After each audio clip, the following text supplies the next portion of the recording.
ये तरक्कियों ने हमें बहुत दूर कर दिया है। मेरे अजीजों, यहाँ इंसानों से ज्यादा कैमरे घोड़ों की शक्ल में बैठे हुए हैं।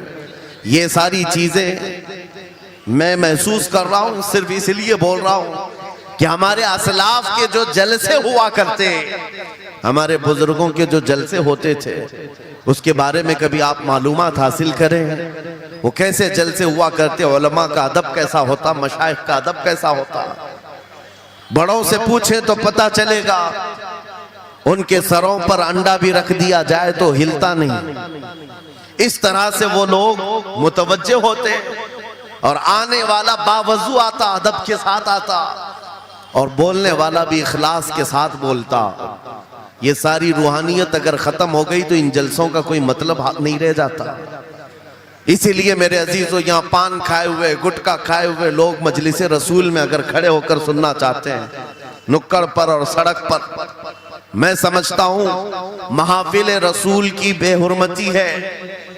सैयदना शेख अब्दुल अजीज मुहद्दिस देहलवी के मुतालिक एक बात मुझे मिली थी। आप हुक्का नोशी फरमा रहे थे, और इसी असना में आपको कहीं से मीलाद के पढ़ने की आवाज आई। आप वो हुक्का फेंक दिए और मजलिस मीलाद में चले गए, जाकर के बैठ गए, और मीलाद पाक में जो मद्दाह रसूल थे वो कसीदा ऐसा पढ़ते रहे कि शेख साहब मगन हो गए, मस्त हो गए, और वज्द तारी हुआ। इसी असना में आपकी आंख लग गई महफिल में आंख लगी, देखा रसूल पाक सल्लल्लाहु अलैहि वसल्लम तशरीफ लाए। सुभान अल्लाह। मजलिस मिलाद में हुजूर तशरीफ लाए, लेकिन शेख मुहद्दिस देहलवी कहते हैं रसूल पाक का चेहरा सुर्ख था, गजबनाक थे। मैंने अर्ज किया, सरकार आप तशरीफ लाए हैं इस महफिल पाक में, लेकिन चेहरे पर गजब के आसार हैं। आप सल्लल्लाहु अलैहि वसल्लम ने फरमाया मुहद्दिस देहलवी से कि अब्दुल अजीज तुझे शर्म नहीं आती, उसी हुक्के के मुंह से मेरी महफिल में आ गया। अल्लाहु अकबर। मेरे अजीजों, नबी पाक सल्लल्लाहु ताला अलैहि वसल्लम की महफिल पाक का अदब नहीं करोगे, वो इश्क रसूल कहां से आएगा। यहाँ से क्या बोला जा रहा है, क्या पहुंचाया जा रहा है, उसकी तरफ तवज्जो होना जरूरी है। इसीलिए मैं आज बरमला इजहार करता हूं कि आज मुझे प्रोग्रामों वाला एक मुकर्रिर बनाकर लोग हर जगह घुमा रहे हैं ताजिया की तरह। मैंने ये देखा है, और इनमें मेरा कोई इंटरेस्ट और शौक नहीं था इन जलसों का। मैं मस्जिद में खिताब करना ज्यादा पसंद करता कि वहां पाकीज़ा माहौल होता है, अदब से लोग बैठते हैं और सब बावजू हुआ करते हैं, और दिल में बात उतरती भी है। लेकिन अगर बाहर भी हम महफिल कर रहे हैं तो मेरे अजीजों, जिम्मेदारी आपकी है कि इसको भी मस्जिद जैसा माहौल बना दे। बेशक बेशक रूहानियत इतनी आ जाए कि हम इन दुनियावी लग़वियात से फारिग होकर खालिस मेरे आका की मोहब्बत में तशरीफ रखें। बस ये चंद जुमले शुरू में मुझे अर्ज करने थे, इस्लाह के लिए मुझे खड़ा किया गया है। और इन जलसों के तौर तरीकों को बदले। मेरे उस्ताद गिरामी फरमाया करते, 3 रुकन होते हैं जलसे के, 3 रुकन होते हैं जलसे के। एक बोलने वाला मुकर्रिर, दूसरे इंतजाम करने वाली इंतजामिया, तीसरे ऑडियंस सुनने वाली पब्लिक। जलसे के ये 3 रुकन हैं, और तीनों में अगर कहीं से इखलास खत्म हुआ, ये जलसे का कोई असर नहीं होगा। अल्लाहु अकबर। आने वाले लोग भी मुखलिस हों, बोलने वाला आदमी भी मुखलिस हो, जलसा सजाने वाली इंतजामिया कमेटी भी मुखलिस हो, खालिसतन अल्लाह उसके रसूल की रजा के लिए कर रहे हो, उन जलसों का बहुत असर हुआ करता है, बहुत असर हुआ करता है। लेकिन तीनों में भी आज देखा जा रहा है मेरे अजीजों, जलसा करने वाले इसलिए करने लग गए कि कंपटीशन करना है। उन्होंने इतना बड़ा किया, हम उससे बड़ा करेंगे। उन्होंने इस मुकर्रिर को बुलाया था, हम इस मुकर्रिर को बुलाएंगे। उन्होंने इतना खर्चा किया था, हम इतना चंदा करेंगे। आने वाली पब्लिक भी एंटरटेनमेंट के लिए आने लग गई कि हम देखते हैं इनके यहाँ कितने नारे लगते हैं, उनके यहाँ कितने नारे लगते हैं। बोलने वाला भी यही सोचने लग गया कि इनके ऊपर कितनी धौंस जमा सकता हूं, इन लोगों को कितना मैं अपनी तरफ अट्रैक्ट कर सकता हूं। अल्लाह शाहिद है, मैं इस चीज के लिए आपके सामने नहीं आया हूं। पूरे मजमे में आप भी खामोश बैठे रहे, नाज़िम इजलास भी और जिनके हाथ में माइक है ये भी, आप दिल में सुभान अल्लाह कहें और दिल में ही नारा लगाएं। मेरी बात मुकम्मल होने तक तवज्जो से सुनते रहें।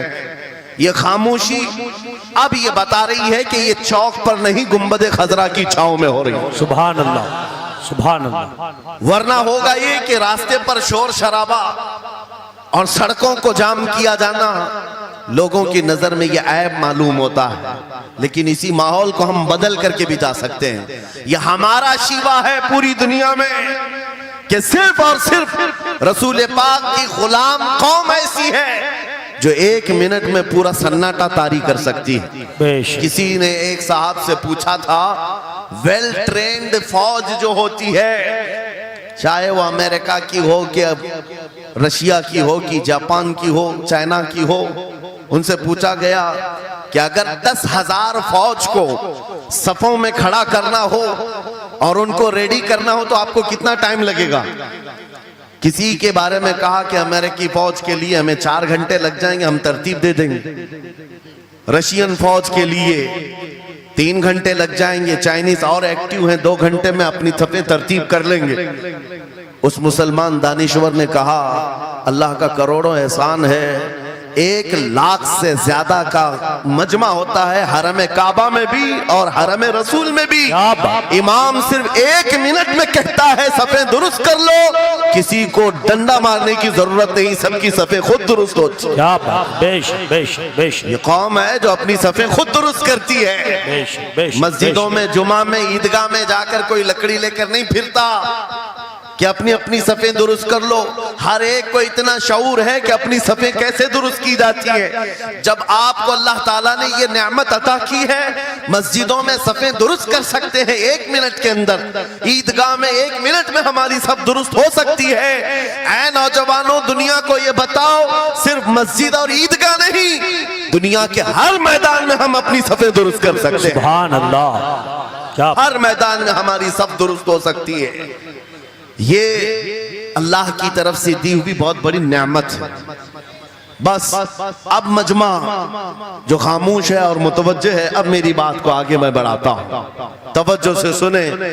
कुरानी उलूम के मुताल्लिक आपके सामने चंद बातें रखूंगा, इसलिए कि मुझे कहा गया बड़ा पढ़ा लिखा मजमा है और मुसलमान के लिए पढ़ा लिखा होना बहुत लाजिम है, इसलिए कि जिहालत इस्लाम का अपोजिट है। जिहालत इस्लाम का अपोजिट है। आपको एक बात मैं बताऊं, जब भी कहा जाता है दौरे इस्लाम, यानी हुजूर सल्लल्लाहु अलैहि वसल्लम की आमद के बाद के हालात को दौरे इस्लाम कहते हैं, उससे पहले वाले जमाने को दौरे जिहालत कहते हैं। जबकि इस्लाम का अपोजिट तो कुफ्र होना चाहिए, कुफ्र होना चाहिए। ये दौरे इस्लाम है और इससे पहले दौरे कुफ्र था। नहीं, दौरे इस्लाम से पहले वाले दौर को दौरे जिहालत कहते हैं, इसलिए कि बताना है इस्लाम और जिहालत दो अपोजिट चीजें हैं, दो अपोजिट चीजें हैं। जाहिल हो और मुसलमान हो उसे जेब नहीं देता। जिस कौम पर आने वाली किताब हिदायत का पहला लफ्ज इक़रा से शुरू होता है, इक़रा बिस्मि रब्बिकल्लज़ी खलक़, कुरान का पहला लफ्ज जो आया है वो किस नाम से आया? पढ़ो अपने रब के नाम से, पढ़ो अपने रब के नाम से। और इल्म नहीं है तो कुछ नहीं है तुम्हारे पास। इमाम गजाली तो फरमाते अन्नासु कुल्लुहुम मौता इल्लल उलमा, ये सारे इंसान मुर्दा हैं, जिंदा अगर कोई है तो इल्म वाला है, इल्म वाला जिंदा है। और जिहालत की तारीकियों में भटकने वाले की मिसाल ऐसी ही है जैसे अंधेरी कोठरी में बैठा हुआ है, कहीं रोशनी का आने का इंतजाम नहीं, उसके सामने हलवा रखो कि गोबर रखो, दोनों बराबर है। जाहिल आदमी के लिए ऐसा ही है, कभी उसका हाथ इसमें पड़ेगा, कभी उसका हाथ इसमें पड़ेगा। जब नजर नहीं आ रहा है तो हलवा को गोबर समझकर खा लेगा और कभी गोबर को हलवा समझ के खा लेगा, गलाजत उसके लिए बराबर हो जाएगी। लेकिन इल्म को कहा गया अल इल्मु नूरुन, इल्म रोशनी है। जिसके पास इल्म आता है वो तमीज सीख जाता है, उसके पास अखलाक आ जाते हैं, वो हलाल और हराम के फर्क को समझने लगता है, बुरे और अच्छे के दरमियान फर्क मालूम होने लगता है। इसीलिए मेरे अजीजों, मुझे बड़ा गर्व है और फख्र